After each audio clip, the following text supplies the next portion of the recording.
Hey everybody, my name is Frack. Welcome back to another video. In this video, I'm going to be going over my Deadeye Ranger Molten Strike build. Before I begin, I want to give a shout out to FastAF on YouTube. He made a video about a week or so ago of him clearing with this build, and he left a path of building. So I used that path of building. I tweaked it a little bit, and then I also added leveling trees to it. We're going to go over how to level this character as well. So big shout out to him. I'm going to leave a link to his video in the description, as well as the path of building. So let's go ahead and get started. The first thing I want to do before I talk about the gear and stuff is I want to talk about why I picked Deadeye Ranger over Juggernaut. The main thing is the passive tree and also the ascendancy. When I was looking into doing Molten Strike, I wanted to do it with a fast clear speed. It's always going to be a great boss killer because it has so many projectiles and it's a lot of damage. But I wanted to have a really fast clear speed build, so I didn't really build. I didn't build Juggernaut Molten Strike and Betrayal yet. But then I saw this build and I saw how fast it was, and I definitely wanted to try it. And I've been trying it so far. I'm only level 78, but it's really fun and it's really great clear speed. So basically, the main reason as to why is because we're going to have a lot of extra attack speed. There's a lot of attack speed nodes in the Ranger tree, and especially when you're using swords, these nodes here give a crazy amount of attack speed. So you're going to be attacking faster. You're going to be moving faster. So that's just obviously more defensive or more damage. And also better clear speed.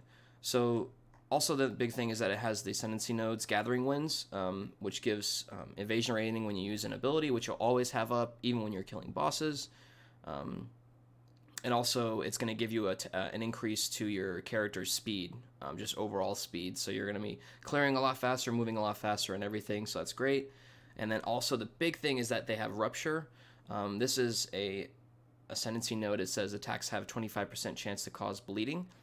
This is really only big against bosses because you're going to be literally one-shotting everything that's around you while you're clearing maps, and you're going to be doing it so quickly. You get a little bit of life gain on hit from it from a couple of the mobs that might not die immediately, like the blue mobs or the rare mobs.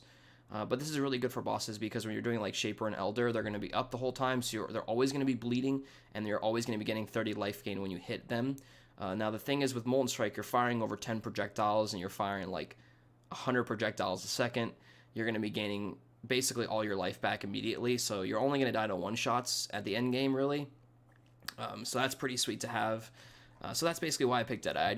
I wanted to do Molten Strike, but I wanted to be fast clearing, which is kind of silly. Everyone wants their character to have fast clear and be a good boss killer, and thank God I found this build because this is really fun. So let's go ahead and show you guys the gear. First thing, actually, let me go back to the passive tree, excuse me. I just want to go over the jewels real quick. The two jewels that you really want that I would get before you transition into Molten Strike and toward the later game, we're going to go over in Path of Building, but I recommend leveling with Frost Blades. But before I talk about that, I'll just show you guys the jewels, which is obviously a Wildfire jewel. I probably should get one with more damage. You could probably get one with more fire damage. I should probably grab that soon. And then you're going to put that node there. And then you're also going to get a Watcher's Eye. Now, the best thing is to get a Watcher's Eye that has physical converted to fire. It costs less than like an Exalt. It's like 80 to 90 Chaos, 70 Chaos just for that node. If you really want to get expensive, you can do Fizz's Extra with the physical damage converted. And that's gonna be like 15, 20 Exalts, though. I'm probably not going to do that because it's not really needed. But definitely have the Fizz converted to fire. That's huge. So that's basically it for that. There's another jewel socket there you'll get, but that'll just be a regular like Viridian jewel with life, attack speed, and maybe some like crit or something like that. Or even resistances you can put on if you need those, if you need resistances. So let's go over the gear. First thing is you're going to use two Bell Timber Blades. These have insane attack speed, 1.8 attacks per second if you roll up to 20%. The big thing is that its skills fire 2 additional projectiles if you use a movement skill recently.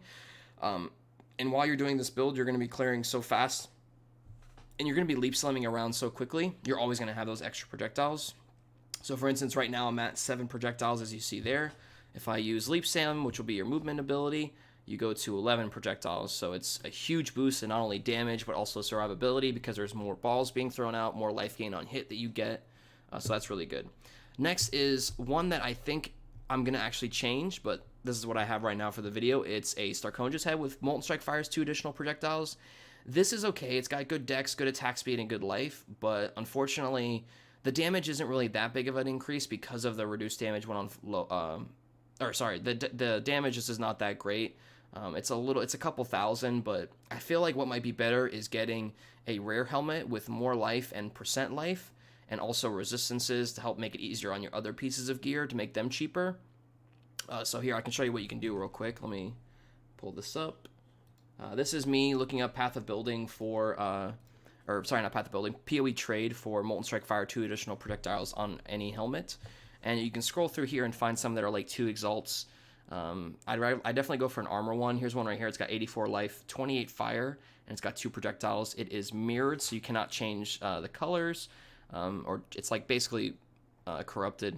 And it's 2 exalts though, pretty cheap. You can also get one with just 1 Molten Strike projectile, and then you can use Scorched and Pristine Fossils to fossil craft until you get like life, percent life, and then nearby enemies have negative chaos or negative fire resist. Obviously, if there's resistances on that helmet, that's a lot better too, but that might be a little harder to get. So that's what I recommend doing for that. And now let's go ahead. So that's probably what I'm going to do. I'm probably going to look for one with at least 1. You don't need +2 projectiles. I would definitely say you probably need at least +1. It's just so nice to have, and you can easily craft with fossil crafting to make a really good helmet with that. So next is the body armor. I've been really debating recently going for Belly of the Beast or Lore Weave. Lore Weave is a good amount extra damage. It also has the maximum resistances are 80% instead of 75. The reason I'm trying Belly right now is because it is around 600-700 life more than Lore Weave, and it's about 600 life right now, but it's gonna be about 700 more once I get more life nodes. And I think trying to get to the build to like 7k life, which I'll be easily able to do by like level 92, 93, is a huge thing that you want to do for the build, because you want to get out of the one-shot ranges from like Elder and Shaper abilities.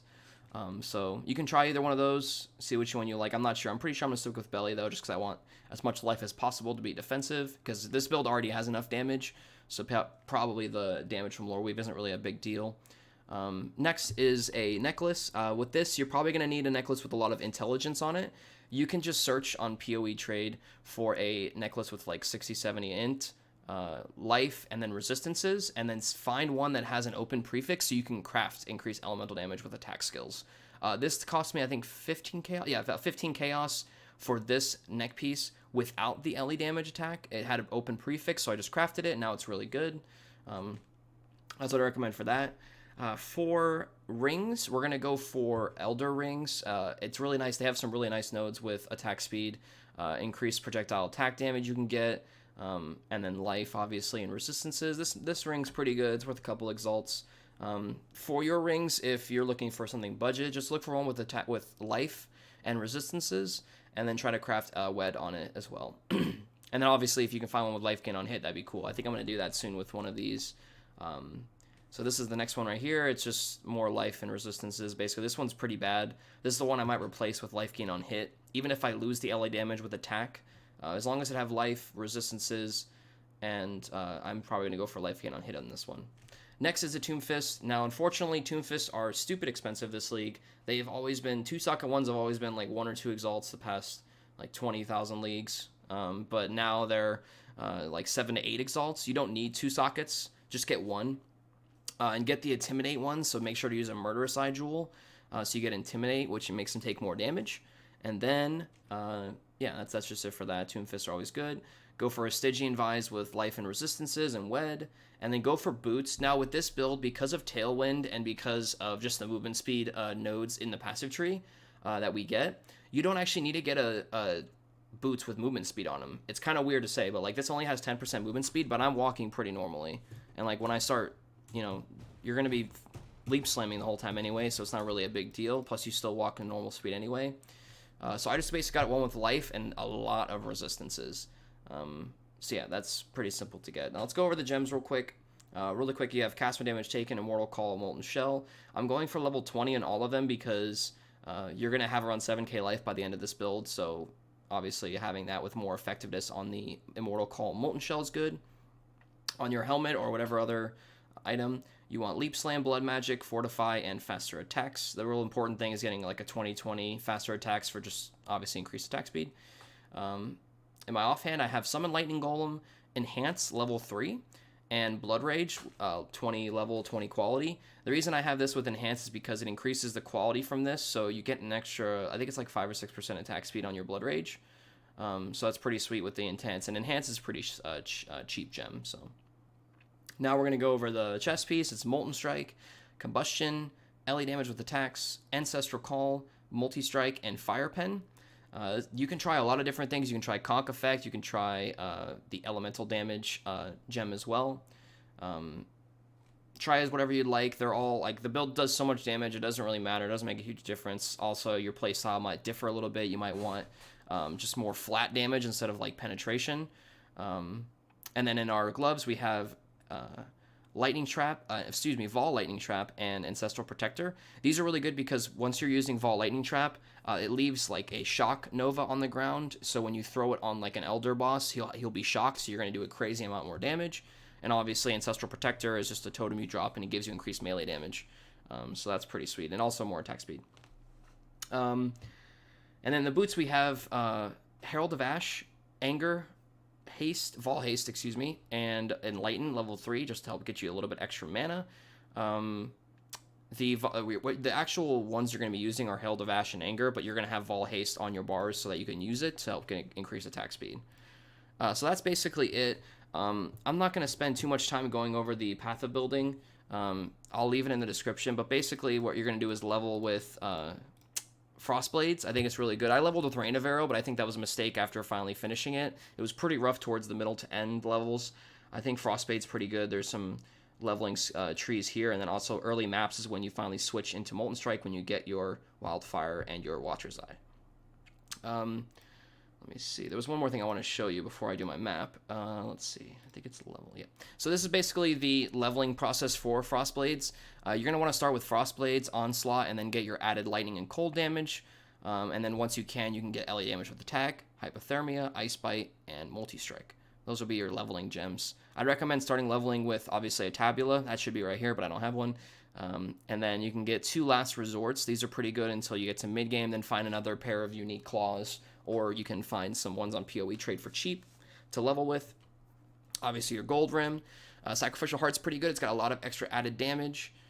Prison Weave, added damage. Start with Blackheart, Iron Rings, and then switch into a Thief's Torment. And then that will carry you into maps when you can finally switch to Molten Strike. Alright, so that's that for that. Let's go ahead and do a map. It's just a shore map. I am only level 78, but I will be actually streaming this build on twitch.tv/fracgaming. I'll have the link to that in the description. You guys can come ask questions. And we'll be going into the actual late game, like red maps and Uber and like Elder and stuff like that, and Shaper. So let's just see. So we're going to go and start. The first thing you do is you have your Lightning Golem and your Blood Rage, and you're basically just leaping and Molten Striking. You only have to like click once or twice. I usually hold my right click for my Molten Strike like for 2 seconds, and then I leap again because it's going to kill everything. And as you see, it's pretty clear fast speed. I actually forgot to go over my, what's it called? I forgot to go over my potions. Excuse me. I forgot what they're called. Flasks. That's the word. The flasks are going to be a life flask. This will be in the path of building as well. It's going to be a life flask. You want a crit flask, so diamond. At series, Promise is really good for extra damage and leech. And then you're going to want a Dying Sun and a Wise Oak. Make sure that your resistances, your fire resist, is higher than any other resistance, so your Wise Oak actually does increase damage. Here's the boss. And the boss is gone.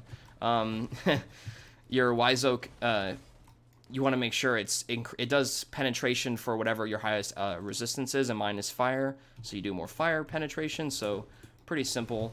And that's basically the build. As you see, the attack speed is really insane. I haven't even popped Vol Haste yet, but to be honest, it doesn't really look that much different when you do Vol Haste, because you're attacking so fast anyway. This is also really good against Betrayal mobs, as we see here. Here's Vagan. There goes Vagan. Oh, there's 2 more guys. They're both dead now. So it's pretty quick. It's pretty great clear speed. It's really good against the Betrayal dudes, because you use Ancestral Calls, so you basically hit twice because there's 2 mobs next to each other, and and these guys spawn in like groups, so you're basically going to be like doing double damage against them, so they're going to die immediately. Yep, so that's the build. If you guys have any questions, you can ask them in the comments and I will reply. You can also check out my stream, twitch.tv/fracgaming. We're going to be streaming more gameplay, leveling to endgame, doing some delves and stuff like that, maybe some fossil craft and try to get a better helmet. And that's basically it. Hope you guys enjoyed the video. Thanks so much for watching. See you guys later.